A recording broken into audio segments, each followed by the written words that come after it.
السلام علیکم ناظرین، میں ہوں طارق شہزاد چودھری، اپنے یوٹیوب چینل گلی نمبر 6 کے ساتھ آپ کے خدمت میں حاضر۔ کبھی فرش پر، کبھی عرش پر، کبھی ان کے در، کبھی در بدر، اے غم عاشقی تیرا شکریہ میں کہاں کہاں سے گزر گیا۔ ناظرین اکرام، 28 اپریل 1936 بمطابق 6 صفر 1355 ہجری جلندھر کے نواحی علاقے تلیاں والا میں ایک ارائیں برادری کے گھر ایسے سپوت نے جنم لیا جس نے تاریخ براڈ کاسٹنگ اور شعبہ ابلاغیات میں ان منٹ نقوش مرتب کر دیے۔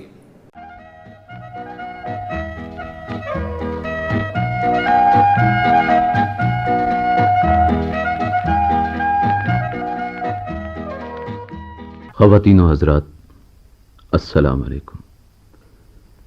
آج اپنے بارے میں کچھ کہنے بیٹھا ہوں۔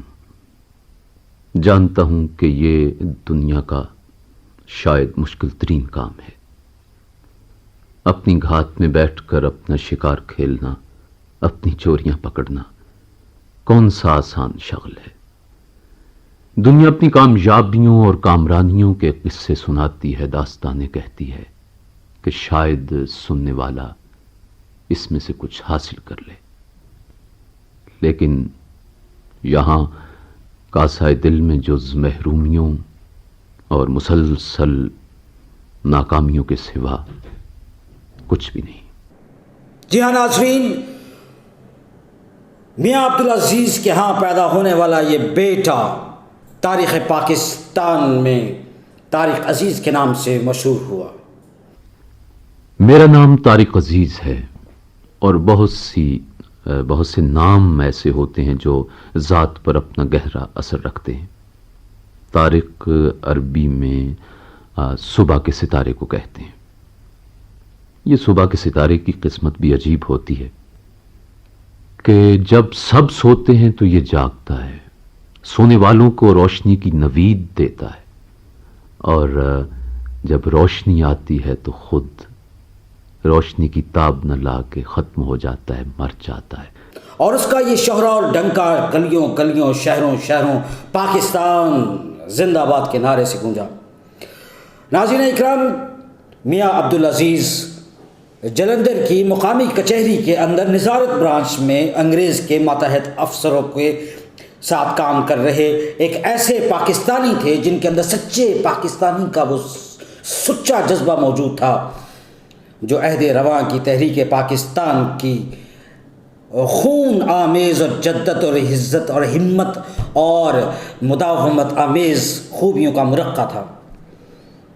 میاں عبدالعزیز پاکستان کے اس وقت کے پنجاب کے اندر جو تحریک چل رہی تھی اس سے وابستہ جرائد، اخبارات، ہفت روزوں کے لیے نہ صرف کالم لکھتے بلکہ طرح امتیاز یہ تھا کہ وہ سارے کالم گمنام، جی ہاں، گمنامی کے ساتھ لکھے گئے یہ کالم بالآخر کانگریسی اور یونس لوگوں کے ذریعے یہ مخبری انگریز دفتر تک پہنچی۔ انگریز نے دفتر میں طلب کیا اور پوچھا کہ میاں یہ آپ کیا کر رہے ہیں؟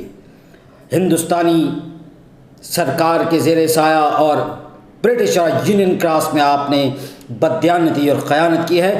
اس نے لعین و طعن اور ہر ذرا سرائی میں جب بہت ہی حد سے گزرے اور جب توپوں کا رخ مسلم لیگ کی سینئر قیادت کی طرف کیا اور انہیں یہ معلوم ہوا کہ دہلی میں مسلم لیگ کے آفس کے اندر قائد اعظم کے ساتھ میاں عبدالعزیز کی چند ملاقاتیں بھی موجود ہیں اور اس کے گواہی ہے، تو اس کے بعد وہ برانگیختہ ہوا۔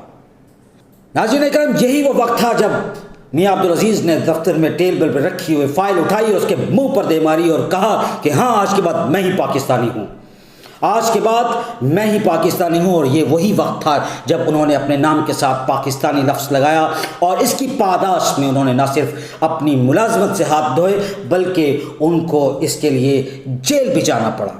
آج ہم اپنے پاکستانی رویے، پاکستانیت کو غور سے دیکھیں اور تدبر اور خیال کریں۔ تقسیم پاکستان کے بعد میاں عبدالعزیز کئی گمنام ہیرو اور سپاہیوں کی طرح تحریک پاکستان کے اس وقت کے منٹگومری اور آج کے ساہیوال پہنچے۔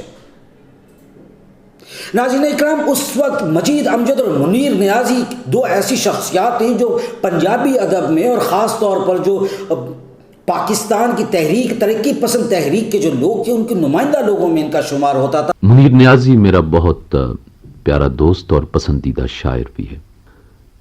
اس کی ایک چھوٹی سی نظم ہے کہ کسدا دوش سی کسدا نہیں سی، اے گلاں ہون کرن دیاں نہیں، ویلے لنگ گئے توبہ والے، راتاں ہو کے پرن دیاں نہیں، جو ہویا اے ہونا ہی سی تے ہونی روکیاں رک دی نہیں، ایک واری جدوں شروع ہو جائے گل پھر ایویں مک دی نہیں، کچھ انج بھی راواں اوکھیاں سن، کچھ گل وچ غم دا توق بھی سی، کچھ شہر دے لوگ بھی ظالم سن، کچھ مینوں مرن دا شوق بھی سی۔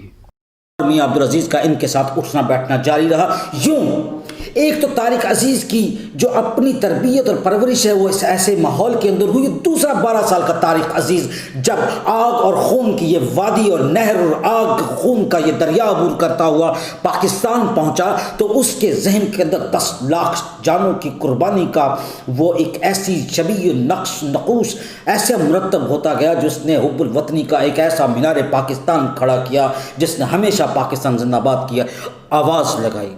قومی عصبیتوں کے حوالے سے لوگوں کو مجتمد اور مجتہد کرنے کے لیے یہ ایک آواز پاکستان کی معتبر ترین آواز گنی گئی۔ مجید امجد کے حوالے سے یہ بتاتا چلوں کہ یہی وہ فطرت کے وہ شاعر جس نے سب سے زیادہ پاکستان کے قدرتی حسن اور دنیا اور پاکستانیت کے اوپر جو گفتگو کی اور جب بات کی تو یہی وہ طرۂ امتیاز تھا کہ مجید امجد طارق عزیز کے پسندیدہ شاعر ٹھہرے۔ مجھے آج موقع ملا ہے تو میں خراج عقیدت پیش کرنا چاہتا ہوں اپنے اس مرحوم دوست کو جن کا انتقال پچھلے دنوں ساہیوال میں ہو گیا۔ یہ بڑا نام تھا مجید امجد۔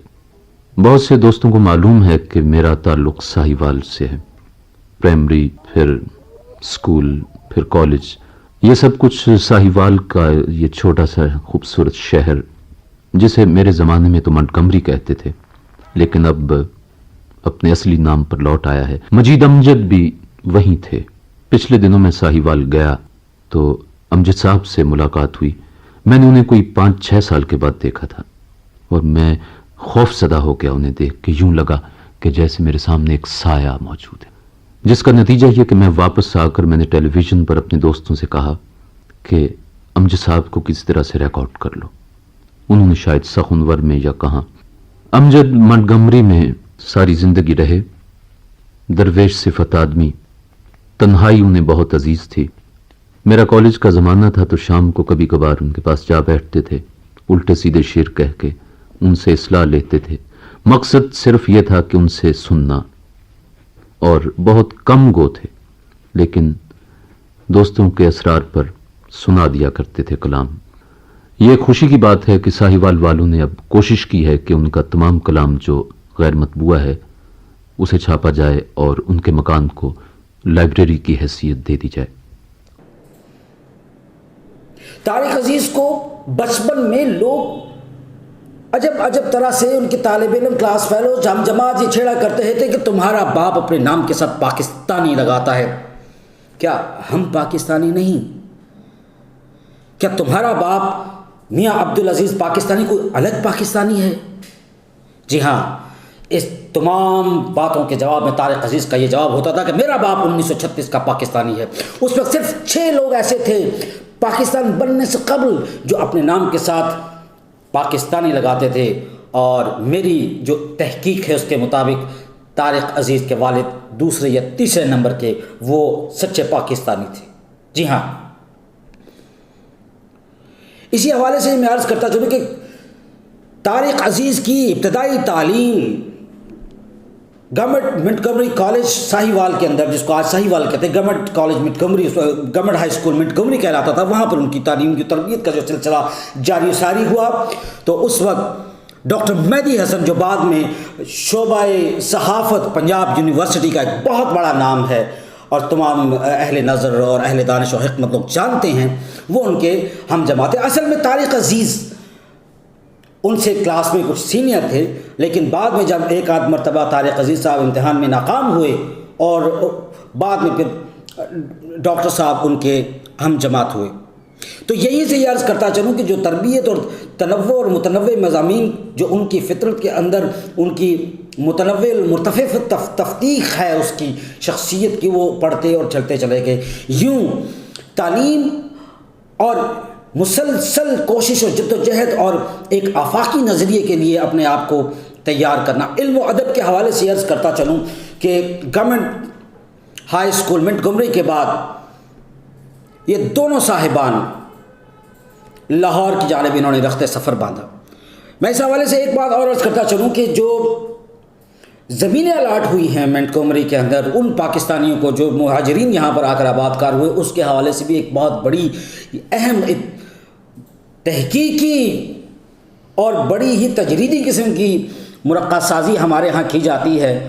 اور منزل ولی انہیں جو شریک سفر ہی نہ تھے نیرنگی سیاست دورہ تو دیکھیے، لیکن طارق عزیز کے والد میاں عبدالعزیز نے بس زمین کا وہ چند مرلے کا ٹکڑا اپنے پاس رکھا جو کسی یہاں سے سکھ برادری کا چھوڑا ہوا تھا، جس پہ انہوں نے اپنی زندگی گزاری۔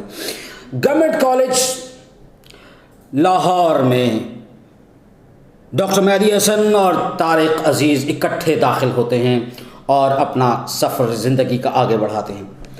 ناظرین اکرام، اسی حوالے سے یہ بتاتا چلوں کہ جو زندگی کی مشکلیں، زندگی کے جو تفاوتیں اور زندگی کی جتنی بھی نشیب و فراز ہیں، آج شعوری طور پر سوچتا ہوں تو میں انسان کا انسان کے ہاتھوں استحصال برداشت نہیں کر سکتا۔ مجھے غربت سے بہت خوف آتا ہے، مجھے اندھیروں سے بہت ڈر لگتا ہے۔ آج تجزیہ کرتا ہوں تو بچپن میں میں غیر شعوری طور پر غربت کے خلاف تھا، آج شعوری طور پر غربت کے خلاف ہوں۔ چاہتا ہوں کہ جس دھرتی سے میرا تعلق ہے، جن لوگوں میں رہتا ہوں، جو میرا مقدس وطن ہے، یہ خوشیوں کا گہوارہ بنے، دنیا میں یہ قوم سربلند ہو۔ جب یہ ساری باتیں سوچتا ہوں تو اس میں جو بنیاد میں بات نظر آتی ہے کہ جب تک بھوک ختم نہیں ہوتی، بیکاری ختم نہیں ہوتی، انسان کی عظمت اور انسان کی خوبصورتی کھل کے سامنے نہیں آ سکتی۔ میں جیسا کہ آپ جانتے ہیں کہ ہم جس ملک کے باشندے ہیں، یہ ابھی ترقی کی منازل طے کر رہا ہے، ہمیں ابھی بہت کچھ کرنا ہے، انفرادی طور پر، اجتماعی طور پر۔ یہ طارق عزیز کی زندگی سمجھوتوں اور شہرت کے ساتھ ہونے والے بے قرار بہترین سفر کے ساتھ ہمیں صبح خرم نظر آتی ہے۔ اسی حوالے سے ایک واقعہ بہت مشہور ہے کہ جن دنوں چونکہ لاہور بورڈ ہی ہوتا تھا، جتنے بھی اضلاع تھے پنجاب کے جو قریبی اضلاع تھے اس کے لیے بورڈ لاہور ہی تھا، تو اس کے لیے طالب علم اپنے نتائج حاصل کرنے کے لیے میٹرک کے ایف اے کے نتائج کے لیے پہلے پہنچ جایا کرتے تھے۔ تو اس حوالے سے ایک قصہ بڑا مقبول ہوا کہ طارق عزیز رات کے اندھیرے میں old campus university of Punjab کے ساتھ والی جو نہر ہے، یہاں سے انہوں نے رات کے اندھیرے میں چھلانگ لگائی، شاید وہ گرمی زیادہ تھی اور انہوں نے چھلانگ لگائی اور آہستہ آہستہ دوسرے کنارے کی طرف پہنچ کے گھاس پھوس کا سہارا لیتے ہوئے باہر نکل گئے، اور وہاں پر خبر یہ مشہور ہو گئی کہ کسی طالب علم نے امتحان کی ناکامی کے بعد خودکشی کر لی اور دریا میں چھلانگ لگا دی۔ تو یہ تاریخ کا ایک بہت بڑا حصہ ان کی زندگی کا ہے جب ڈاکٹر مہدی حسن اور طارق عزیز نے فٹ پاتھوں کے اوپر زندگی گزاری۔ یہ کبھی داتا دربار میں سوئے، کبھی اس وقت کا منٹو پارک، اس کے اندر کہیں انہوں نے ڈیرے ڈالے، لیکن اپنا جو سفر ہے وہ انہوں نے جاری رکھا۔ ان کے اندر وہ طارق عزیز صاحب کی نجی نشستیں اور نجی محفلیں اس بات کی عکاس ہیں، گواہ ہیں کہ انہوں نے کس طرح سے اپنی زندگی کو گزارا۔ ناظرین اکرام، اسی حوالے سے یہ بتاتا چلوں کہ ایک واقعہ اور بڑا مشہور ہے ان کی اسی کوشش جستجو کے حوالے سے، اور جو زندگی کے اندر فکر پیمائیاں اور بے محابہ نقیل زندگی کو اپنی ڈگر پر لے جاتی ہیں تو چیلنجز کا سامنا کیسے کیا جاتا ہے۔ لاہور میں ایک دودھ دہی والی دکان کے بالائی خانے پر ڈاکٹر مہدی حسن اور طارق عزیز رہا کرتے تھے۔ ناشتہ اور باقی کا معاملہ بھی جو تھا وہ نیچے دودھ دہی کی دکان سے اوپر جایا کرتا تھا. کچھ مہینے دکان کا کمرے کا کرایہ بھی تاخیر سے پہنچا نہ پہنچا. کچھ ایسا ہی معاملہ تھا کہ ناشتے کے پیسے بھی نہ ہوئے. تو اس دودھ دہی والے پہلوان نے جو سیڑھی بانس کی لگا کر یہ لوگ اوپر چڑھا کرتے تھے وہ ہٹا لی اور یوں ان دونوں نوجوانوں کو جرمغال بنا لیا. پھر اسی طرح کا ایک واقعہ ہے کہ چونکہ اس کے بعد فوری طور پہ ڈاکٹر مہدی حسن کوشش کر رہے تھے کہ انہیں کہیں ملازمت ملی, تو ان کو ایک نیوز ایجنسی میں ملازمت ملی تو تاخیر سے گھر آیا کرتے تھے. ایک دفعہ کوشش کی انہوں نے گرمیوں کی چھٹیوں کے اندر ایک ہاسٹل میں جگہ لے لی تاکہ کم از کم سردی کے اس موسم کے اندر رہنے کو کچھ جگہ مل سکے. جی ہاں ناظرین, یہ وہ دکھ بھرا وہ لمحہ ہے جس پر طارق عزیز آبدیدہ بھی ہوئے. انہوں نے کہا کہ ایک رات جمعداروں کی ایک جماعت جو وہیں پہ کچھ لوگ جو کمرے میں رہتے تھے انہوں نے ہماری چارپائیوں پہ قبضہ کیا. ٹھڑا پنجابی میں دیسی شراب کو کہتے وہ پی کر آئے اور انہوں نے وہ زشت گوئی, وہ دشنام گوئی اور وہ مغلظات انہوں نے کہہ دیے, جس کے بعد طارق صاحب کہتے ہیں کہ میری زندگی اس وقت ایک بے سر و سامان اور سراپائے احتجاج اور سراپائے آرزوئے زندگی خواہشگاں ہو چکی تھی. ڈاکٹر مہدی حسن کے آنے پر رات کو تقریباً تاخیر سے آئے اور انہوں نے جب یہ سارا قضیہ ان کے سامنے پیش ہوا انہوں نے اس کی چارپائی اٹھا کر باہر پھینکی اور اس نے پھر مغلظات اسی طرح سے کہے. تو اس دن طارق عزیز نے یہ کہا کہ ہون ساڈے حالات تبدیل ہوں گے. یہ وہ جذبہ تھا, یہ وہ فکر تھی جو آگے بڑھتی گئی اور اس کے ساتھ ساتھ انہوں نے اپنی زندگی جو ہے ان کی ایک نئے زاویے کے ساتھ آگے بڑھی. اسی حوالے سے میں آپ کو یہ عرض کرتا چلوں کہ جب لاہور کے اندر ہی دو اہم شخصیات کا میں پہلے آپ کو حوالہ دے دوں. ایک تو ساغر صدیقی جیسے لوگ ہیں اور ایک استاد ہمدم جیسے. پنجابی کے اندر پوری زندگی اردو کی خدمت کی, اردو کے تلفظ کے اوپر کام کیا. بڑے سے بڑا آج کا صداکار, فنکار اور بڑے سے بڑا نیوز کاسٹر طارق عزیز صاحب کی تلفظ کے بارے میں ان کا نہ صرف قائل ہے بلکہ ایک حتمی رائے رکھتا ہے اور اس میں کوئی دو رائے ہے نہیں. اس وقت کے جو لاہور کے جو مشاعرے ہوتے تھے وہ باغات کے اندر ہوتے تھے یا گلیوں میں ہوتے تھے یا اسی طرح سے سڑکوں کے اوپر ہوتے تھے. تو استاد ہمدم کی جو تحت لفظی اور اس کی جو تجنیس ہے وہ کمال ہوتی تھی. استاد فضل شاہ سیالکوٹی, استاد شکلیر اور استاد گام جس کو استاد گامے خان کے نام سے مشہور ہوئے, استاد مولا بخش کشتہ جیسے لوگ شعرا جو ہے, استاد ہمدم جو ہے وہ استاد دامن کے شاگرد تھے. تو ان لوگوں کے اندر ان کے پنجابی ذوق کی وہ جو نشوونما ہوئی اس نے آپ دیکھیے کہ اردو کے ساتھ ساتھ پنجابی اور انہوں نے آخر میں پھر جو اپنا شعری مجموعہ لکھا وہ بھی انہوں نے پنجابی کے اندر لکھا.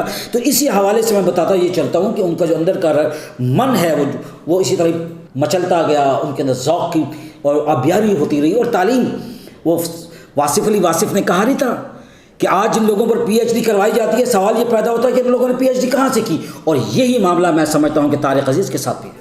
رائل پارک لاہور میں جب شیخ بلڈنگ میں اس وقت ساغر صدیقی, حفیظ کندھاری طارق عزیز کے ماموں تھے. چونکہ ہم نے آپ کو بتایا کہ طارق عزیز کی شادی اور طارق عزیز کے نندھیال دونوں اس وقت کے شمال سرحدی صوبے, شمال مغربی سرحدی صوبے اور آج کے خیبر پختونخوا سے تھے. تو قتیل شفائی, حفیظ کندھاری, سیف الدین سیف, نعیم ہاشمی جیسے چوٹی کے جو شعراء تھے یہ اس بلڈنگ میں رہتے تھے, شیخ بلڈنگ میں.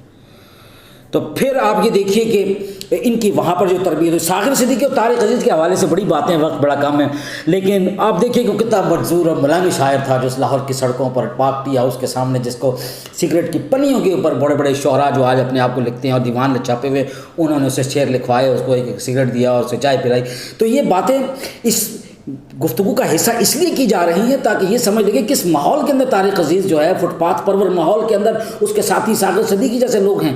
اور پھر ان کا آپس میں اتنا اٹھنا بیٹھنا اور اتنا ان کا آپس میں ارتباط اور اتنا تعلق تھا کہ جس کو ہم کسی بھی صورت میں یہ کہہ نہیں سکتے کہ وہاں پر انہوں نے ان حالات کے اندر, ان حالات کی مشکلہ سیزیوں کے اندر انہوں نے سیکھا کچھ نہیں ہے. راتوں رات شہرت نہیں ملتی, راتوں رات انسان کو استحکام نہیں ملتا. بڑی مشکل سے چمن میں دیدہ ور والی کہانی ہے یہ. زندگی کے بہت سارے تجربات سے گزرنا پڑتا ہے, کندن بنانا پڑتا ہے حالات کی بھٹی میں اپنے آپ کو جلا کر, سکھا کر, پلا کر, اور بلا کی گرمی جو ہے وقت کی کڑی دھوپ میں اپنے آپ کو سینہ ثابت رکھنا پڑتا ہے. ہوا کے گھوڑے کے اوپر باغیں اس کی اپنے ہاتھ میں رکھنی ہوتی ہیں. تو ساغر صدیقی عشق کا مارا, اور یہ منزل بعد میں پھر تاریخ عزیز پر آئی, اس حوالے سے ہم بات کریں. پھر حفیظ قندھاری کے جو مطلب جو یہ سگے ماموں تھے چونکہ ان کی وجہ سے تھوڑی سی مالی معاونت شروع ہوئی, اور اس وقت یہ وہ وقت تھا تھوڑا سا انہوں نے آنا جانا شروع کیا. اور اسی دور میں امروز اخبار ہوتا تھا لاہور کے اندر, بہت مقبول عام اخبار گزرا امروز, اور یہ بڑے ٹرینڈ لوگ تھے. اور یہ جس طرح کا انقلاب اخبار والی جو پارٹی تھی اس کے جو ٹرینڈ لوگ تھے وہ اس اخبار میں تھے. تو اس کے سابق ایڈیٹرز نصیر انور ایک دفعہ طارق عزیز کو اپنے ساتھ چلے گئے لے کر ریڈیو پاکستان لاہور. اصل میں انہوں نے ترمذی صاحب کو ایک اسکرپٹ دینا تھا, اسکرپٹ دیا اور انہوں نے کہا اٹھتے ہوئے کہ اے منڈے دی ذرا آواز تو سنو ذرا.